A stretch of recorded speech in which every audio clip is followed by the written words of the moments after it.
સાથે સમજાવ્યું એને આ જ તરીકો છે કામ કરવાનો. આપણે નીતિનભાઈ પાસેથી પણ જાણવાની કોશિશ કરીએ. નીતિનભાઈ, જે સરકારી જુદા જુદા વિભાગો છે, આજે એક તો જાહેરનામું આવ્યું, એ અંગે મેં આપને વાત કરી. આ 25મી ફેબ્રુઆરીનું એક જાહેરનામું આવ્યું છે, જેમાં પ્રવાસી ભત્તા અને રોકાણ જે સ્ટે કરતા હોય છે મંત્રીઓ, એ ભત્તામાં વધારો થયો છે અને આ પ્રકારની સ્થિતિ છે. અને આ જ બાબત આજના આપણે ટોપિકની છે. સરકારના જુદા જુદા વિભાગોની અંદર આઉટસોર્સિંગના કર્મચારીઓ જે રીતે નીતિનભાઈ કામ કરતા હોય છે, એ લોકો વારંવાર આ પ્રકારની રજૂઆત કરતા હોય છે. એમની સ્થિતિ આપના હિસાબે કેવા પ્રકારની છે? અત્યારે તમારો ક્વેશ્ચન છે, તમારો જે પ્રશ્ન છે, બે ભાગમાં છે કે આ જે મોંઘવારી, જે વધારો ભથ્થો, જે ટ્રાવેલિંગ એલાઉન્સ ને બધું વધ્યું છે, એનાથી મંત્રીઓને ને સરકારી કર્મચારીઓને અને રિટાયર્ડ માણસોને ઘી કેળા થઈ ગયા એવું નથી. એના માટે દર વર્ષે 2 વખત એનું ડીએ ને આ રીતના વધે છે. એમાં ટ્રાવેલિંગ એલાઉન્સ પણ એમાં આવી જાય છે અને આ ફિક્સ છે, એનો રેટ પણ ફિક્સ છે. અને એનો જે આંક છે, પહેલા સેન્ટ્રલ ગવર્મેન્ટ ડિક્લેર કરે છે, પછી સ્ટેટ ગવર્મેન્ટ ડિક્લેર કરે છે. વર્ષમાં 2 વખત થાય છે. આ બીજી વખત થયું છે, એટલે દર વર્ષે થાય છે. એટલે આમાં કોઈ જ હેરાફેરી કે કોઈ મંત્રીઓને ઘી કેળા થઈ ગયા કે કોઈ ધારાસભ્યને ઘી કેળા થઈ ગયા એવું કંઈ માનવાનું કોઈ કારણ નથી. કારણ કે એના માટે એક ફિક્સ ક્રાઇટેરિયા નક્કી કરેલો છે અને એ ક્રાઇટેરિયા આપણી સેન્ટ્રલ ગવર્મેન્ટ છે, એ પ્રમાણે સ્ટેટ ગવર્મેન્ટને આ ફોલો કરવું પડે છે. આમાં મારા માનવા પ્રમાણે કોઈ ઘી કેળાનો સવાલ નથી. પ્લસ આપણે જે આઉટસોર્સિંગની જે વાત કરીએ છીએ, તો અત્યારે ઇવન યુએસએમાં ટ્રમ્પ આવ્યા પછી એલોન મસ્કે નક્કી કર્યું છે કે કેટલાય લોકો જે ગવર્મેન્ટ ત્યાં આગળ જે યુએસએ ની જે ફેડરલ ગવર્મેન્ટ છે, એ લોકોમાંથી અમુક જણે છટણી કરી અને એમને કાઢી અને એની જગ્યાએ આઉટસોર્સ કર્મચારીઓને રાખવામાં આવે છે. આઉટસોર્સ કર્મચારીઓ રાખવાનો એક મેઇન રીઝન એ છે કે જે લોકો મેઇન જીપીએસસી થ્રુ આવે છે, એની પોસ્ટ જુદી હોય છે. એ પોસ્ટ ભરી જાય પછી બીજી પોસ્ટમાં એમને ટ્રાન્સફર કરવા, એ બધી બહુ તકલીફ જેવું કામ હોય છે. અને જે આ લોકો જે આઉટસોર્સિંગ હોય છે, એ લોકોને ક્વોલિફાઈડ કે એ લોકો જીપીએસસી થ્રુ પાસ થઈને નથી આવતા. એ લોકોને એક એસાઇનમેન્ટ બેઝ ઉપર આપવામાં આવે છે. એનું એક પહેલા ફોર્મેટ નક્કી કરવામાં આવે છે કે આ પ્રકારનું કામ આપણે આઉટસોર્સ કરવાનું છે. એ લોકોનું મોટા ભાગનું કામ ડેટા એન્ટ્રી કરવાનું હોય છે. એ લોકોનું કામ જે ગવર્મેન્ટ ઓફિસરો છે એને ડેટા ફીડ કરીને એના પરથી જજમેન્ટ લઈ શકે છે એના ઉપર છે. જો અને એના માટેનું એ લોકોને પહેલેથી કોન્ટ્રાક્ટમાં બધું લખીને આપવામાં આવે છે. એ લોકોનો ઈએસઆઈ કપાય છે, પીએફ કપાય છે. એ લોકોને બધા જ જે આપણા જે લેબર લોસ છે, બધું જ કામ લાગતું હોય છે. એ લોકો પહેલા જયારે આઉટસોર્સિંગનો કોન્ટ્રાક્ટ લે ત્યારે પહેલેથી એ લોકોને પેલા ફોર્મ ભરાઈ લેવામાં આવે છે કે આ બધાને ઈએસઆઈ ને બધાના ફોર્મ ભરાય છે કે નહીં.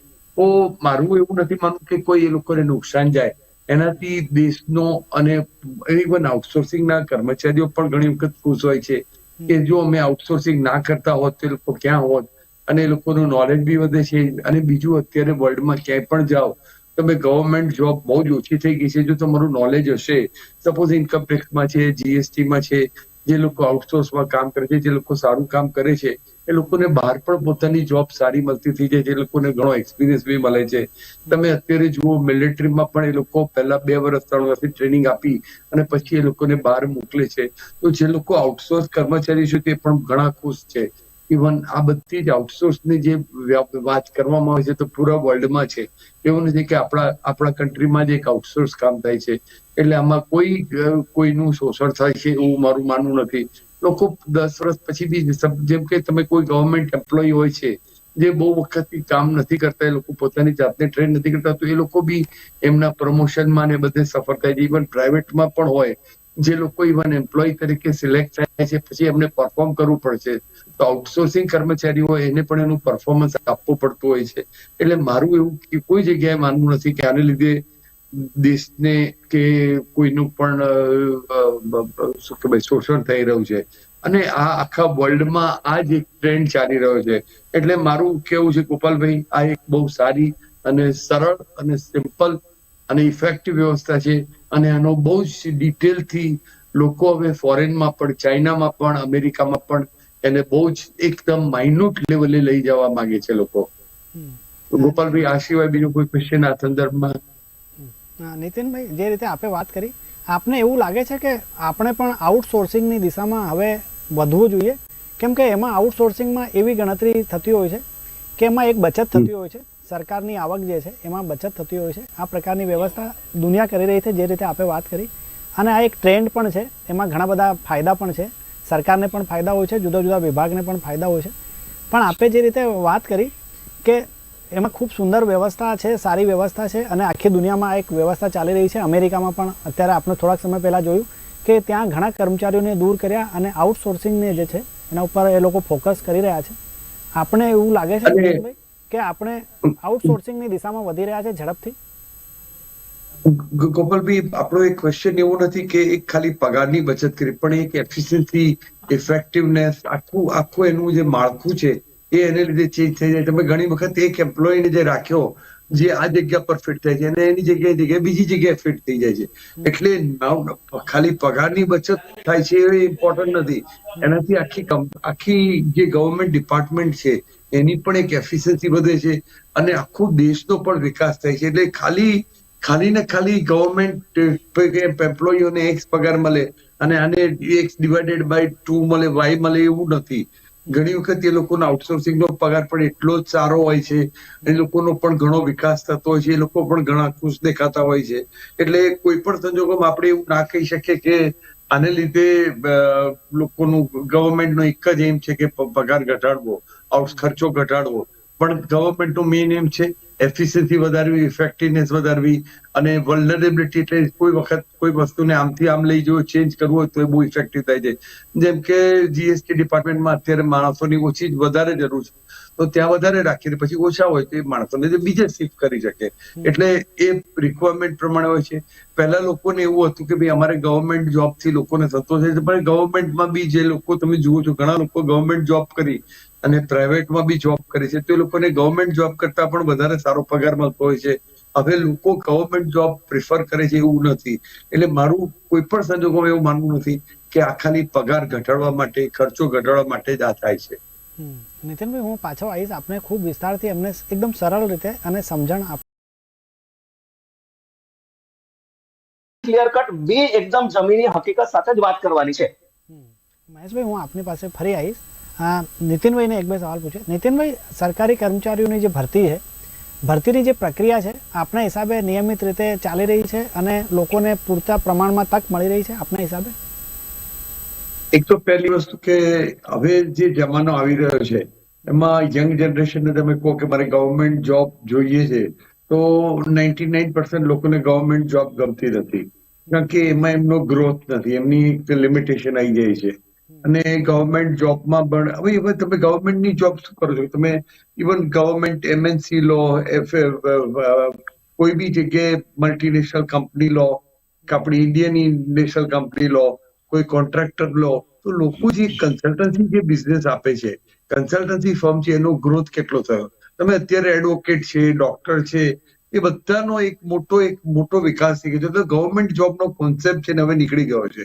અને ગવર્મેન્ટના જોબમાં અત્યારે જેટલી બી જે ભરતી છે એ પ્રમાણે અત્યારે ઘણી વખત હું જોઉં છું કે ભાઈ હું એક જગ્યાએ ગવર્મેન્ટ ઓફિસમાં ગયો તો મેં કીધું ભાઈ મારું આ કામ પતાવો. મને કે હમણાં જે આઉટસોર્સનું જે ઓફિસર જે માણસ છે એ હમણાં અડધો કલાકમાં આવશે અને ફોન કર્યો છે, એ આવશે એટલે ડેટા એન્ટ્રી કરીને મને બધું સમજાવી દેશે.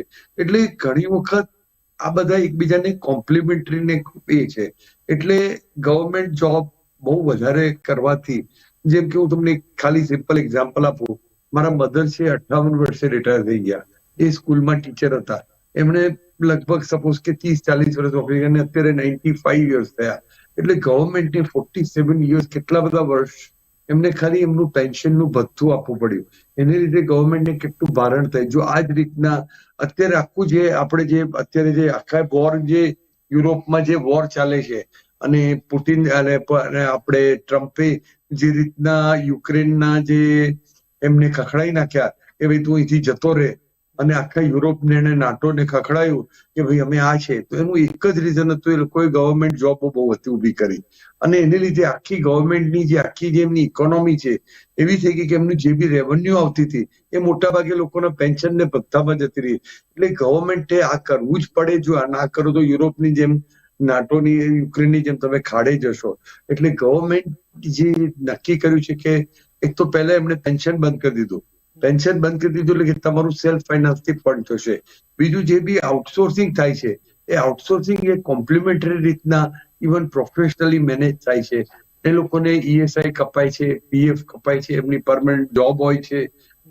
એટલે તમે એમ કહો કે ખાલી ગવર્મેન્ટમાં કેટલા એમ્પ્લોય 4 લાખ એમ્પ્લોય થયા, 8 લાખ એમ્પ્લોય થયા, એ તમે ઇવન કોંગ્રેસ હોય, બીજેપી હોય, એ બધા છેલ્લે દેશના માટે જ કામ કરતા હોય છે. એટલે કોઈને પણ કોઈ પણ તમે અત્યારે કોઈ પણ પક્ષ જયારે ઇલેક્શન થાય છે ત્યારે કેટલા ગવર્મેન્ટ એમ્પ્લોયને રહી ગયા છે એવું કહ્યું કે કોઈ ઇલેક્શનમાં મેનિફેસ્ટો હોતો જ નથી.